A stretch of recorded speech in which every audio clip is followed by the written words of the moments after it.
Welcome to the Life and Leadership Podcast, where we discuss business, leadership, and friendship. I'm Zach Gable. And I'm Jared Toach. Thank you for joining us today.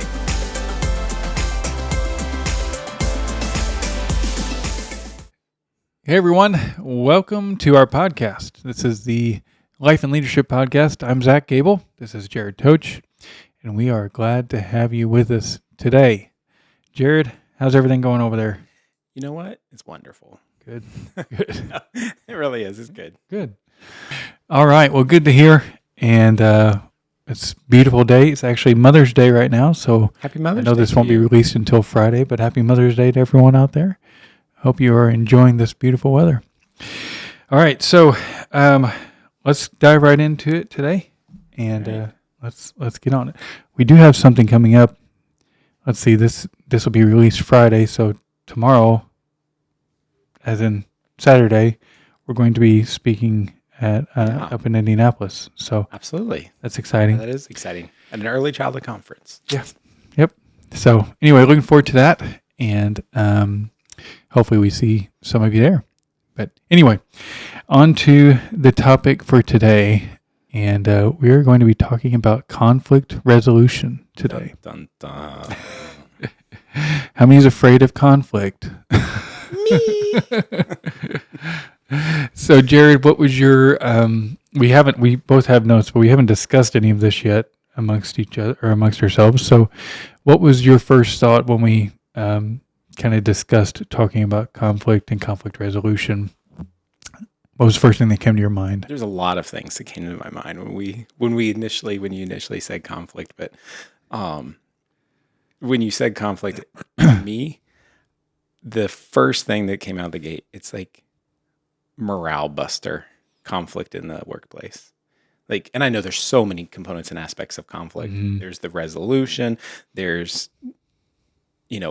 healthy conflict, there's all this other kind of stuff, but I guess I was thinking of like bad conflict in the workplace. Well, it's funny you say that because I have notes on the conflict that has to be resolved, and I have notes on the conflict that's good. Because Yeah, there is like good healthy. conflict. There is absolutely healthy conflict in the workplace. But yeah, no, my brain went to like onto the bad. Like, am I a negative person? No, No, it's- I'm asking myself. yeah. I was not asking you to Well, answer that. I think most people and I hesitate using Because the conflict word. is often has a negative Yeah. connotation, even though it isn't Yeah, always. and it's the same with argument. I use the term argument, and then I feel like every time I use the term argument, I have to Or disagreement. or disagreement. I feel like I have to give an explanation of like not every argument is bad. Mm-hmm. Like, there are great arguments, and there's reasons to have arguments. So Yeah. let's start on the good conflict first. Let's go. And go on that. So, you go first. Go ahead. Yeah, so I think in the workplace, good conflict, right? If I think about perspectives and opinions and thoughts and processes, right? When I think about positive conflict, right? When you have an entire team that is emerging, like, I don't know, I'm going to try to get this out in some semblance of order or understanding. But if you think you've got an office full of maybe say 20 people that all work in one office, every single one of those individuals has an entire background and a life history that they have lived up until that moment in time. So they have walked through things in life that have all led them to the point that they are. They all have opinions, perspectives, all of that. All of which are very necessary to the functioning of an entire team. And that goes to another podcast that we may have talked about, and the importance of like hiring on people who complement that aren't exactly like you or don't think exactly like you, that, you want to make sure your team is well, diversified. Yeah. Well-rounded. But anyways, so you get to this positive conflict, and you should have some disagreements within an organization, right? Because if no conflict is ever allowed, so no disagreement, if I'm never allowed to have a disagreement with you as the leader of the organization because I think about a situation or a problem differently because of my background and my history, then something's wrong, because you could go forward with that, so with your solution, what you have presented to the table, and you go forward with that and it flops because you were seeing it from your perspective, your viewpoint, but when you bring in your perspective and then an opposing perspective, which isn't a bad thing, right? Yeah. They collide. That's conflict. Yes. Yeah. It's not bad. It's not a bad point as long as we know how to handle it, right? Yes, exactly. And so that's like where you want those types of things in your environment. You want healthy conflict. You want to be able to bring opinions. We even so not to kind of get derailed here, but even within the early childhood field, when we are observing classrooms, we want to see educators supporting children having differing opinions, and those opinions being able to be shared with other children in the classroom. That's literally an item we rate when we go into the classroom. Yeah. Starting at a very young age, because what we're doing is we're teaching children that everybody has an opinion and everybody has a right to be heard and to have a discussion and a dialogue and everything. And so then you fast forward to the workplace where these 20 very unique individuals converged. Everybody's got a different opinion. Can we hear each other out and kind of come into a form of conflict? Yeah. Positive, right? Yeah. And that's just one form of conflict, right? Yeah, no, that's great. And like as you're talking, as you're saying all this, obviously all these things are just running through my mind, because I mean, anyone that has been in any type of organization, whether it be a workplace or any type of organized family, Family, relationships, churches. There's going to be businesses, conflict. Like conflict will happen, and there's no way to avoid it. And it, as you were just saying, it shouldn't be avoided. And so, yes, because avoidance is another problem. Yes. We'll get down there. So real quick commercial break. First off, it's good to have Eli back behind the cameras over here. Applause. We need the applause. Oh yeah, it's not working. So anyway, Okay. we'll applaud for you. Thank you, Eli, for doing that, for helping us out. And we put up a new logo. That has no glare. No glare. We found a matte finish on it, so hopefully that it looks better on camera. So hopefully it looks better. So, yes. So one thing that you said. So it's funny because we were just I was just talking about conflict the other day with somebody, with a couple of people, and one of the things that we were talking about was perspectives, and so you were mentioning on the good side that it's good to have the different perspectives and to have the a perspective is, which I think we in one of our first few podcasts we talked about perspectives, and I can't tell you how many times I've gone back to that. And during this conversation, I went back to our podcast that we talked about perspectives, and I said we were talking about it, and I mentioned the podcast, and I said we never know what someone has gone through up to this point in their life. And so not only is it great to have an opinion from their viewpoint of what they've experienced to that point, but also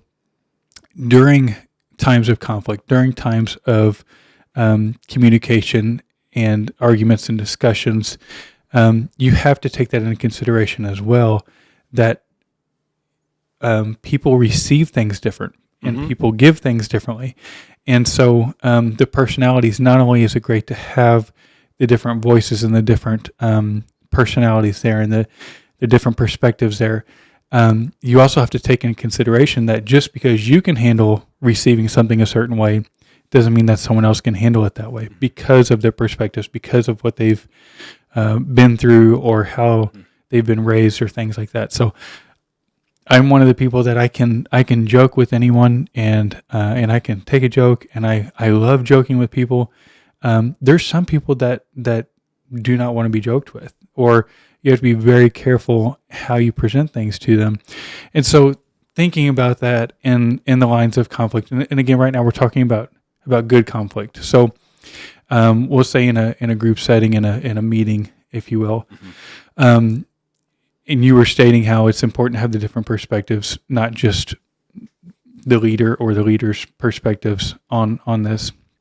So if in a group setting, it's my belief that everyone should have an equal voice. Everyone should have a voice in this. And so, and we actually talked about this again. We were talking about conflicts the other day, and the goods and the bads, and how to utilize it, and when it should be there and when it shouldn't.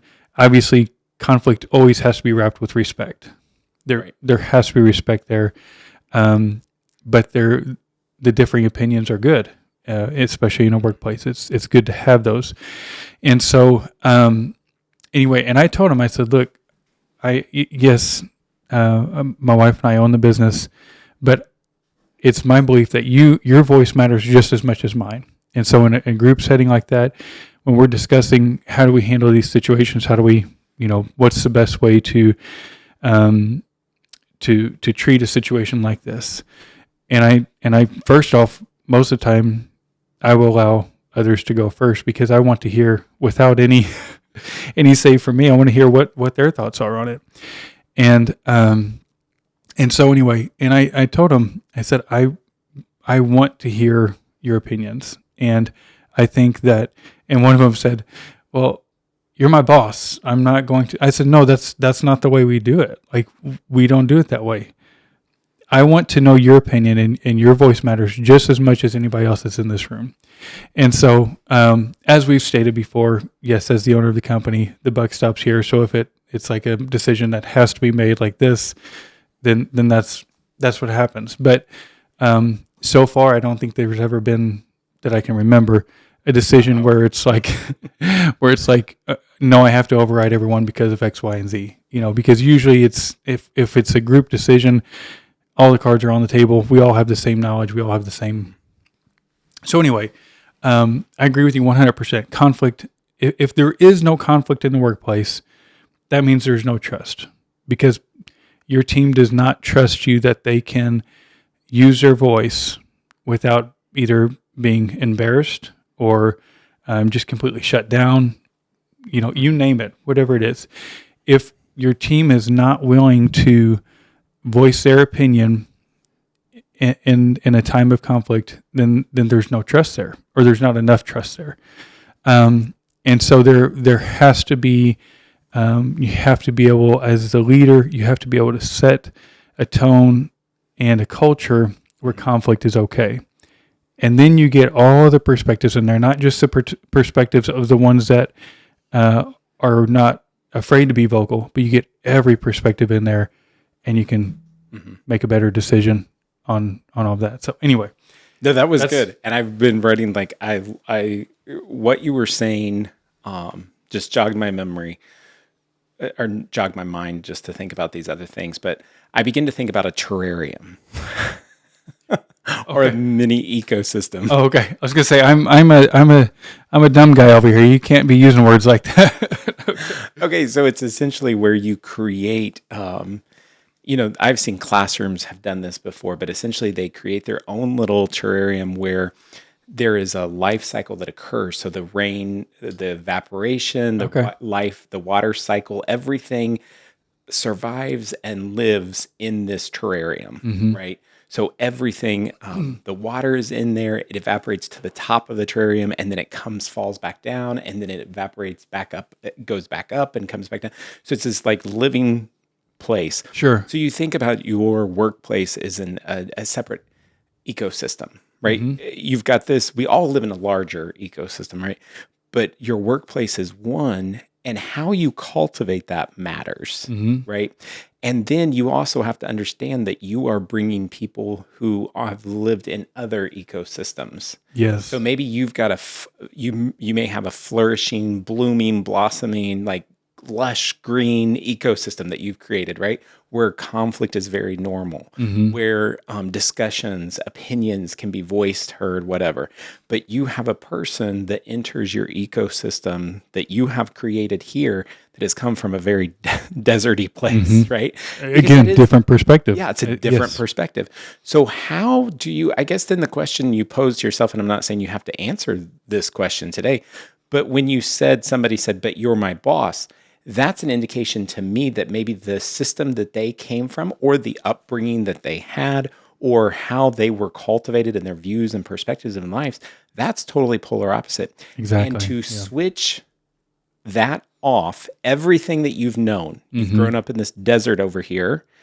I mean, you thrived. I mean, because cactuses thrive in the desert, right? There are animals who live in the desert, right? But so it's like you thrived over there potentially, and then you come over here, and it's a different ecosystem.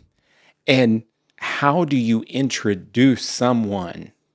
How do you introduce someone that maybe isn't used to that amount of water? If we can, so to speak, that amount of conflict into a place, because that is different. So I think like for a company and an organization to ever say that like, oh, we're just going to start like having conflict in a positive way in our system, like that can lead to very detrimental experiences for everyone, and traumatizing experiences, because once again, it takes work to build that terrarium. It takes the right amount of air, the right amount of water, the right amount of green spaces, the right amount of rock, sand, all of those things. There's a project for you, like creating a terrarium. I started to say a terrarium, you know, like because it is interesting, like, right, it's cultivated together. Then how do you introduce someone else into that space? And they have to begin to adapt, because it doesn't happen overnight. No, it's so true. And it's also, as you were saying that, I said earlier that they have to trust the leader. It's not just the leader they have to trust. They have to be able to trust everyone in the room. That takes time. It takes time. It takes time, and it comes by perspectives. And I go back to, not jumping back onto my early childhood stuff, but one of the things that's so important that we always say in those classrooms about fostering children having opinions and having thoughts and being heard in the classroom is because that's what we're getting to in the long run. And oftentimes we will see in classrooms or in places in early childhood settings that opinions or thoughts are not necessarily prevalent. You have what we would call the hand of the teacher is very prevalent. So meaning all thoughts generated in the classroom come from the educator. All thoughts, any bit of knowledge is possessed by the educator. It's not possessed by the child. That begins to build a perspective that then, fast forward 20 years, walks into your workplace. Exactly. And they expect you're the boss, because way back when I was a 3-year-old, 2-year-old infant in an educational setting, I didn't have a voice.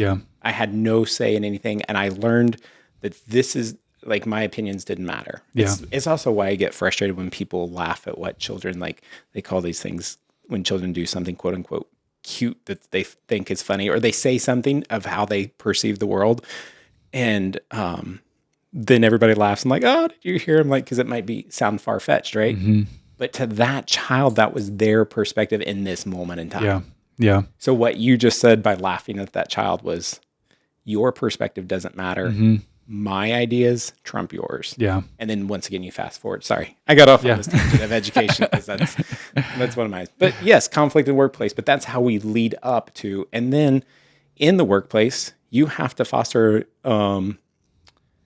that space to begin to, like, pull in those other people and to create a positive conflict, you know, environment. Sorry. No, you're fine. So it was funny, because when you were talking about children's ideas and things, Eli and Isaiah, I just asked them earlier. So my wife Amanda is leaving town here in a week and a half, and she'll be out of town on the school trip for a while, for a week. And so I just told them, then I said, I want you guys to write down what you want to do the week that mommy's gone, because we're gonna have fun, but I want it to be your ideas. So anyway, they've started on a list, and that's awesome. Looks like we're gonna have a lot of fun. That's great. What do you think? But that is, you know, something so small and simple while it might seem small and simple, has huge impact. And that's also, I could go on this whole thing about box curriculums and things like that. Sure. In our education system, but I won't. This isn't an education. Well, and it's again, putting it into where we are now, I want them to know that their voices matter. Yeah. And so, and to have their perspectives of what could be a fun thing for just the guys doing, just the boys, Yep. because I have ideas and thoughts, but Yep. some of my ideas and thoughts may never make it onto their paper, and that's okay. That's okay. So, yeah. Okay. So anyway, well, going to what we probably both originally thought when we were talking about conflict resolution, Negative. the negative side of conflict.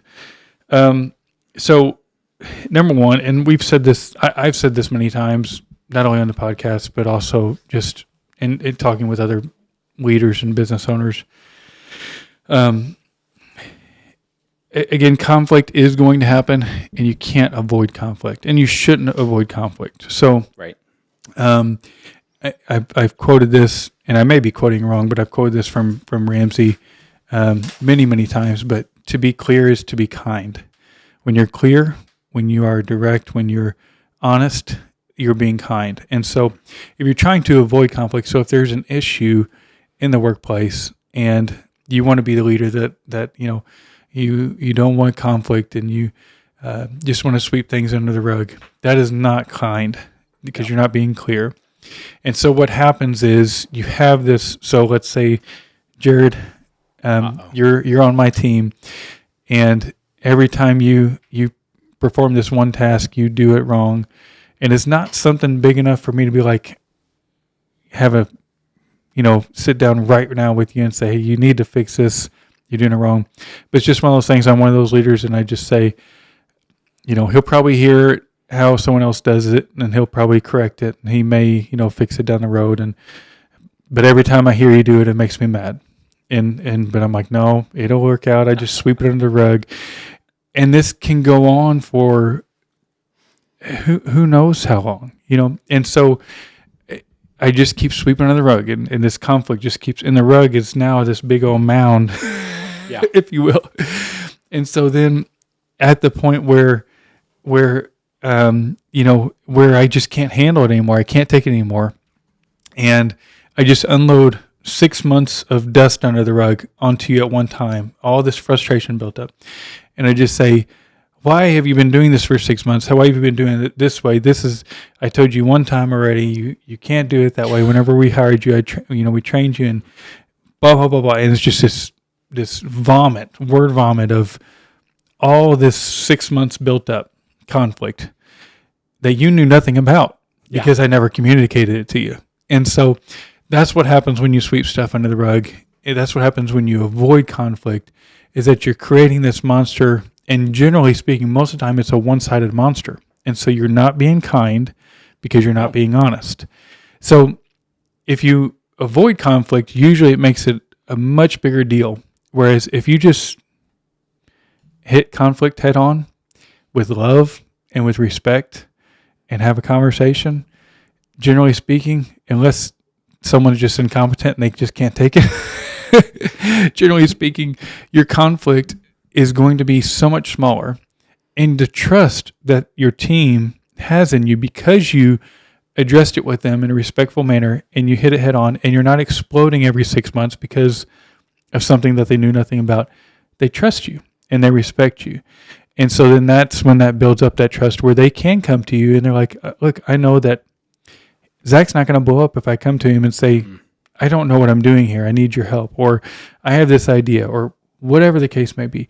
There's that communication there because we've created that, we've cultivated that climate and that culture where we can have communication and we can talk and we can resolve conflict and we can discuss things without it being this huge explosion of 6 months of dust under the rug. Yeah, no, absolutely. What I was going to say back to your original point was that small things, or seemingly small things, never stay small. Yeah. If it appears like small conflict, never stays small when it's not addressed.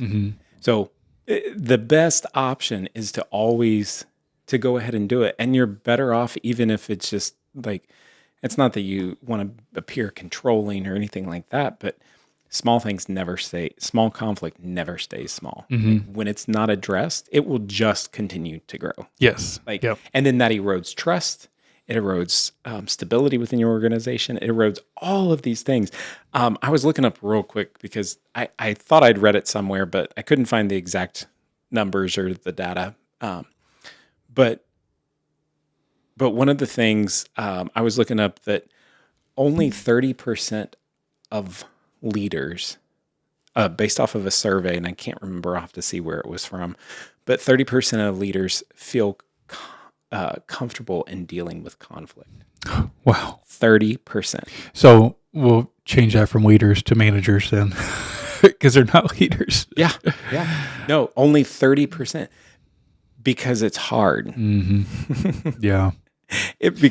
But Wow. I will go back to, though, our society has been built upon, oftentimes, once again, my education stuff coming back here, is that we just follow directions. We just follow the leader. And so when that comes up, like, you're just expected to say yes. Like, you're expected to just carry out whatever task was provided, know anything. So, like, I'm not going to address it. Like, I don't know why you should have done it, but you didn't do it. Yeah. Here's your write-up. Yeah. I don't know. You know what I'm saying? So instead of addressing it, because small things never. Another interesting fact, I'm just throwing out these factoids here right now. So there was an article in Harvard Business Review, and I think the article, I pulled it up, what it takes to fix a workplace, and then it had in parentheses a mean workplace. But one of the things that it cited research that has emerged, and it came from one of the HR, big leading HR firms, is that $2 billion. Okay, let's think about this. Yeah. $2 billion. Now, do you think $2 billion a week, a month, a year? What do you think? For business is lost due to like conflict, for lack of a better word. They use a different word in there, but I don't know. Hopefully like a decade. $2 billion a day. You're kidding. Nope. $2 billion insane. a day is lost. That's insane. Productivity. That's crazy. It is. And crazy. yet we have 30%. Was it 30% of leaders that avoid conflict, or 30% of leaders not that comfortable with having conflict? Like, they can't deal with it. It was 30% that can't, or that can. They can. So 70% of leaders cannot. Of managers. We want to use leaders, because if you avoid conflict, you're not a leader. So 70% of managers. Yeah, I wanted to see where this avoid conflict. Yeah, no wonder it's $2 billion. So this from Johnny Taylor Jr., the CEO of Society for Human Resources Management, SHRM. So you've probably heard of SHRM, SHRM. That's the they do big conferences and stuff for HR leaders. Wow. But yeah, that's crazy. So $2 billion per day is lost in productivity. $2 billion a day because of conflict in the workplace. That's insane. That is insane. So if you think about it, it is a topic that needs to be addressed, because think about that loss that you have. So when you say, going back to kind of what we were talking about before, when you say addressing it early, that's why it matters. Yeah. Right there. Yeah. Like, it's not just the morale of your team, right? That is a component of it. It's not just the culture of your organization, which we do a whole other podcast and presentation. We're going to do a presentation about culture and climate, cultivating those. It's not that just fails. Like, your bottom line, your dollar amount, bottom line, because maybe we talked about this in our last one, but if you have conflict internally, that if you deal with the public in any way, shape, or form, it doesn't matter, customers, who it is that you deal with, vendors, suppliers, all of that kind of stuff. If you have conflict internally that is constantly boiling over those interactions between you, between whoever those individuals are, and those people you touch, it's like a disease. Yeah. Yep. It's like COVID-19 spread. It's like spread, right? It's whoever you come in contact with, right? It impacts your customer base. So yeah, it's pretty wild. It is. That is wild. That is wild. Sorry, I didn't mean to be so negative. No. Well, it's eye opening, and it's good to think about and see, what really we're really dealing with. It's not just something small that we're sweeping under the rug. It's a big deal here. So go ahead. Well, no, I was just gonna say. So you were talking about the small things earlier, and I spoke about it as well.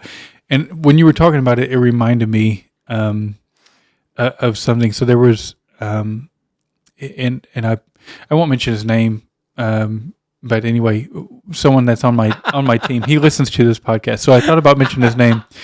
But you're gonna get yourself in trouble. Yeah, no, it's all right. It's all right. It's all right. He'll just have a little bit of conflict. He'll chew me out. No, I'm just joking. But no, but it was a good thing because I found out that he was handling, he was doing something that wasn't generally our standard protocol as one of our drivers. He was doing something that was, and so when I first found out, I thought, well, that doesn't make sense. That's costing the company money and this and that. I just don't understand. It's costing him time. And so, but I didn't go directly to him, not because I was sweeping under the rug, but because I wanted to, I was talking to his leader, and I wanted to kind of put myself in his position and see, I try to put myself in his position and see the reasoning behind it. And so, well, it just so happened after talking with his supervisor, with his leader, his direct report, and then just a few days later, he and I were just chatting, and he mentioned a couple of things. I don't know if it got around to him that I was, digging into it, gathering information. Yeah. But he brought up. He was like, "Hey, I'm very thankful that I can do this because here's the reason why, and this and that, and I was like, that makes a lot of sense. Like, and so that's another reason why you shouldn't just sweep things under the rug, because it, again, if it starts out as a small thing, if you just address it and talk to your team about it, and there may be, again, having this open communication, these voices that matter, there may be good reasons why they're doing what they're doing, and it may be something that you're like, yeah, actually, this should be our standard protocol versus what it was. Mm-hmm. And so, again, having that conflict and having those discussions could end up saving $2 billion a day. Yeah. Because there's no telling, like, I don't even know if that's calculated into the $2 billion a day of things that should be discussed and argued about, and that would save the company money. I don't know. There's just no telling. I don't even know how they put a number on it because there's no telling. Yeah. Well, I don't. This came from a Harvard Business article, and CPP Global Research found that approximately 2.8 hours per week you deal with workplace conflict. 2.8 hours per week. Basically, like all of this running down this other business dealing with conflict, then it went on to say that 2 to 3 works of lost productivity per employee each year. 2 to 3 what? 2 to 3 weeks of lost productivity. Wow. So that's how you get to that place, right? Yeah. So one of the things that you say, well, then how do we deal with conflict in the workplace? How do we begin to cultivate a place that can have positive conflict, but also can mitigate conflict, right? One of the key things, and Greenleaf talks a lot about this, many people call him the father of servant leadership and things like that, but it's to listen first. So exactly, like as soon as you started saying that, like about listening to him first. So the key would be to listen first. Yeah. When you hear conflict, like where is it coming from? Like, where is this coming from? Is this really like a big issue? Like, so let's listen first. Let's go find the employee and let's listen. Like, is this a pattern? Like, so then you start doing these very systematic pieces. You listen first and, is this a knowledge base? Like they're not understanding what they should be doing, what's going on. Do they have a better idea? Right. So maybe that's not it. And then you move on to like, is this a bigger pattern? Sure. Is this bleeding over? Right. But you're wanting, once again, I think it goes back to addressing promptly. Yeah. Versus letting it go, because then you. Yeah. and then it just. Sorry, I kind of went off on this trail. Yeah, no, it's good. So I do know that like sometimes when we are in a podcast, I think Amanda has done it before. She'll say, you discuss issues, but then you don't give, an answer or ideas or how to solve the issues. So let's go into that. Like, how do you cultivate a workplace culture where you can allow for healthy conflict with respect? Yeah. And I don't think it's a simple Oh no. XYZ, here's how you do it. No, I don't think there's any way. Because of what we discussed earlier, there's different personalities, there's different perspectives. And you will always have people coming and going from your ecosystem, right, in which you live. Yeah. So you're always going to have new species introduced. I just called employees species. No, you're going to always have new individuals with new perspectives and things like that. I think it starts with, and I feel like this is, we don't mean it this way. It's not a cop out there. It's not a answer to everything, but I feel like it always starts with respect and trust. Yes. If you respect your team, and respect was our very first core value, in our workplace. And so if you have respect amongst your team, and if you respect everyone, and if you have trust there, then everything can build from that. If you don't have respect and trust, and we could give you a whole list of things to do to try to have healthy conflict, and it's not going to work. So it will not happen. I want to dig a little further because oftentimes when talking to people, like when you're talking to an individual, like, well, I want to be respected. Like they might come back and say, I want to be respected. Well, what does that look like for you? Yeah. What does respect look like for you? What does that mean? If you want to be, you keep telling me you want to be respected. What does that look like? I want to be trusted. What does that look like in your ecosystem? Sure. Like, what does trust look like? And I think that's important for organizations because sometimes we do use these large words like respect, trust, and they're kind of blanket statements, right? But everybody has it. Once again, what does that look like? So like a couple things throwing out about respect. It might be everybody has a right to an opinion and can share their opinion and has a chance and an opportunity to equitably share their opinion. So like maybe it's like at our table, say we are sitting at a board meeting together. We've got a whole bunch of board members or your team or whatever, and we're sitting at this table. And I'm a person that I'm not just like, I like to mull things over and I like to think about them. And then I want to come with a response later, right? But if the norm is for the organization that you share it there at the table out loud with everyone, okay, I'm losing respect. You lost respect for me and for my, and there are some situations and times when, yes, we have to make an immediate decision now. We don't have time to like go back and mull things over and let it percolate and all that kind of stuff. But so respect for me looks like giving me a chance to think about it, to walk away, to pause, to ponder, right?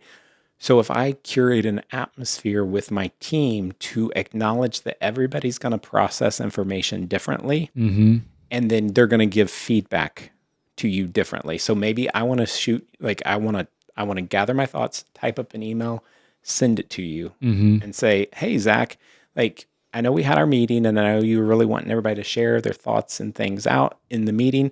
Like, here are my thoughts because I just needed time to sit on this and to think about it. That fosters respect for that individual, right?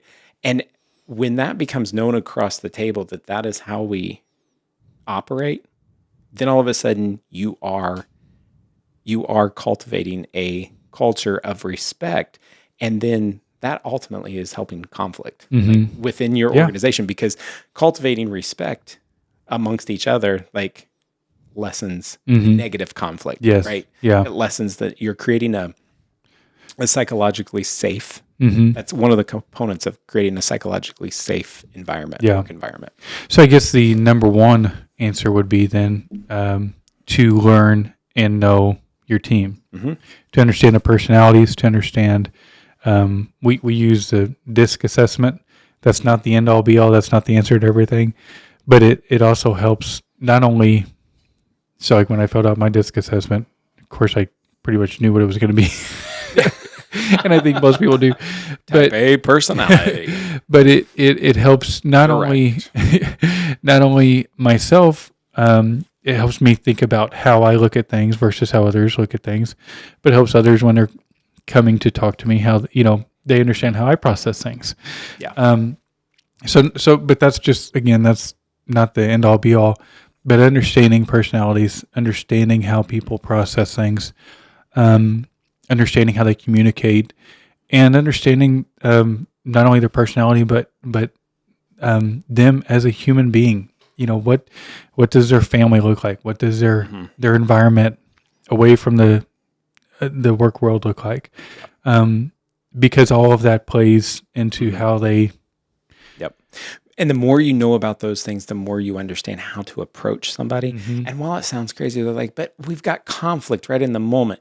Well, then my piece would be go back to, do you know who you're dealing with and how their perspective is? Exactly. So then you know how to address the conflict with that individual. It's the same thing we say with children all the time. You're going back to the root cause. So we always, or the same thing if you're visiting a doctor, if all you're doing is treating the symptoms and not the root cause, if you never know what the cause is, every behavior has a meaning.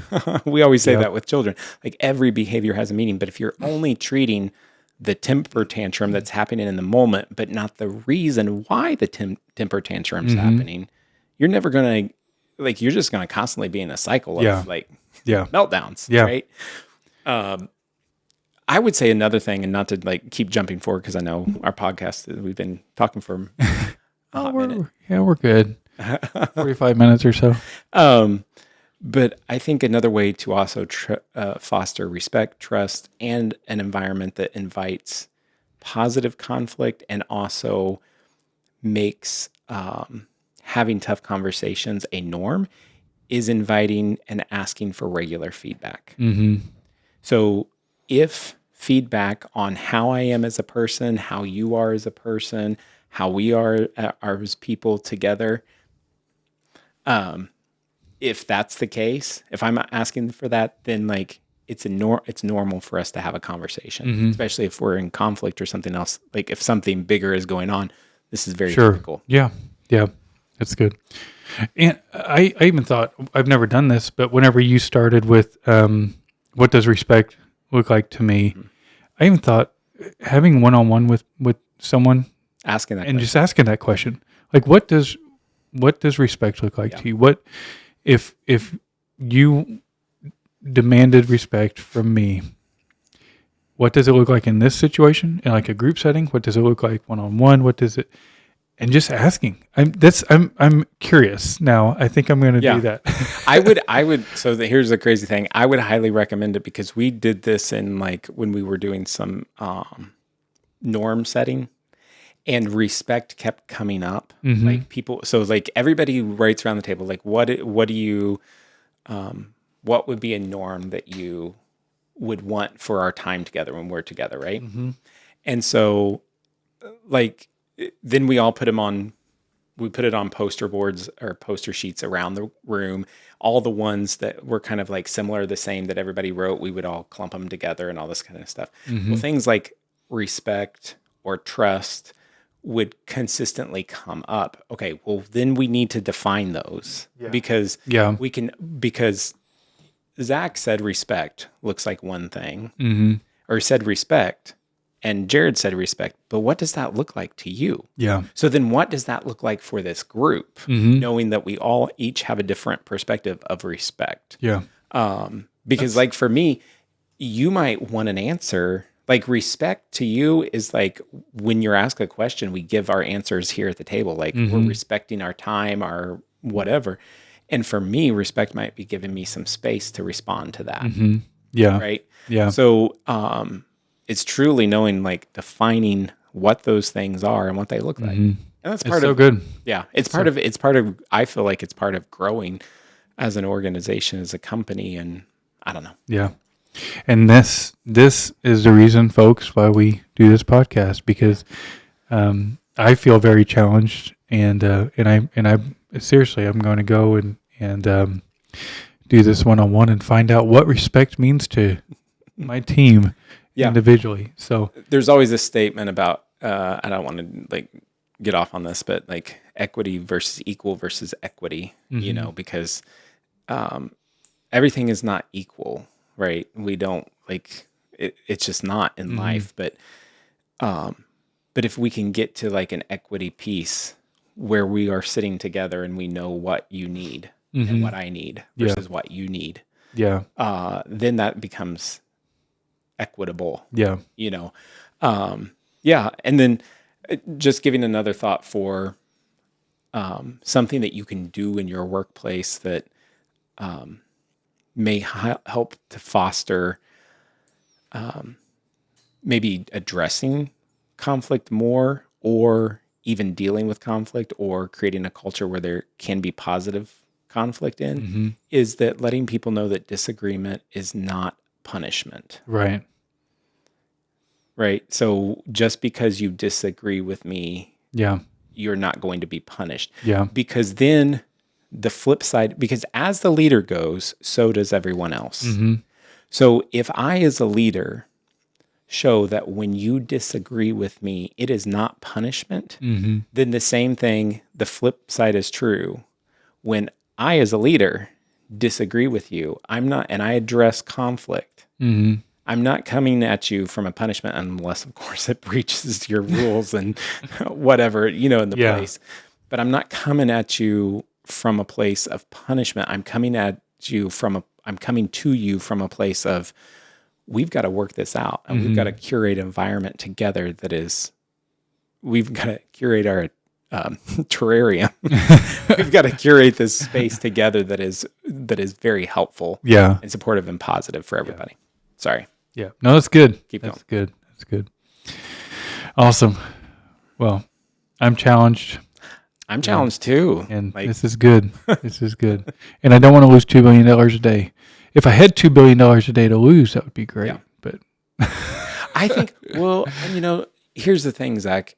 Think about the effect that we have, not that just you and I have, all of us have, when number one, we don't address conflict. When number two, we don't allow for healthy conflict. Think about the effect that we have on our organization, on the people in our organization. I think we've talked about this a little bit in previous podcasts, but when I don't address it, it has the potential to impact all the customers, people I touch. That person takes it home to their family, impacts their family, their willingness or wanting to come to work the next day. No, I mean, would we all maybe love to live on some remote place, nothing but sunny beaches and paradise. Okay, you don't like sand, so maybe not beaches. But it impacts so many aspects and components of our lives. It does. Yeah. We don't realize it. It does. And of our society. Because then I go to the grocery store. I mean, it is like COVID-19. It's like the spread. You know what I'm saying? And then you think about a $2 billion impact a day. Well, yeah. So, anyways. It's big time. That's big time. All right. Awesome. Thank you. Great podcast. Good conversation. Yeah. I am challenged as well today, because I want to pursue and study conflict more. And then challenge myself, how am I with conflict? Yeah. Because sometimes I feel I can handle it, but can I really? Yeah. Yeah. Positive and negative. I can help you answer that here once we cut off the cameras. You're going to say no. No, I'm just messing with you. All right. Well, thank you all for watching. And don't forget to subscribe if you have not subscribed yet. Share this with someone that you think needs help with conflict resolution. No, I'm just joking. Share this with your peers, your other leaders, different ones. We want to be a help to everyone out there. So We appreciate you tuning in, and we will catch you in the next one. Absolutely.